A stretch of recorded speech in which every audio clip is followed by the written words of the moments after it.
A e dini se 10 filmat më të mirë të gjitha kohërave janë, me referencë nga Internet Movie Database, ku shikuesit votojnë filmat e tyre më të mirë të gjitha kohërave. Ne po ju sjellim 10 filmat më të mirë të realizuar ndonjëherë, Citizen Kane, edhe pse pas publikimit fillestar u zben nga qendra e vëmendjes, pas luftës së dytë botërore, Citizen Kane mori vlerësime kritike jashtë vendit në vende si Franca. Kjo bëri që filmi të rizbulohej nga audienca amerikane dhe përfundimisht të arrinte statusin legjendar që gëzon edhe sot në krye të shumë listave të filmave më të mirë, ashtu si edhe kjo listë.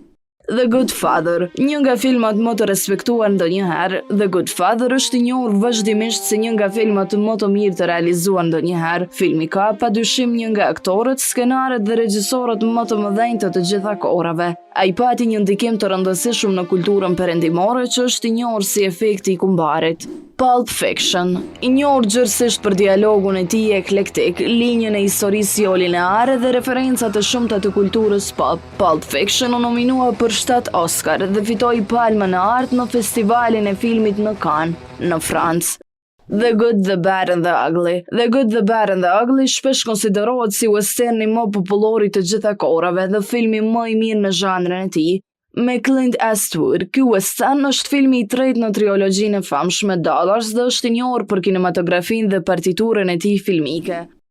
Lord of the Rings, The Return of the King. Filmi i tretë në trilogjinë Lord of the Rings, Return of the King, fitoi 11 çmime Oscar, duke bazuar Titanic dhe Ben-Hur për titullin e më shumë çmimeve të fituara. Është gjithashtu filmi i parë dhe i vetëm fantashkencë që ka fituar ndonjëherë çmimin për filmin më të mirë dhe ka arritur të vendosë Lord of the Rings si trilogjinë e filmave me fitime më të larta të gjitha kohërave.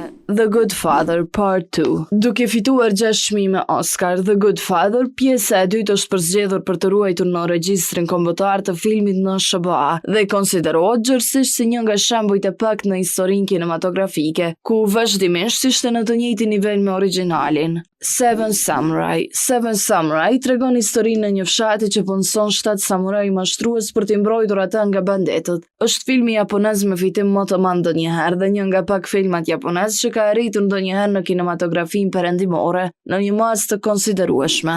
12 Angry Men, i famshëm për faktin se u filmua pothuajse tërësisht në një set, 12 Angry Men ndjek një uri ndërsa ajo përpiqet të marrë një vendim unanim.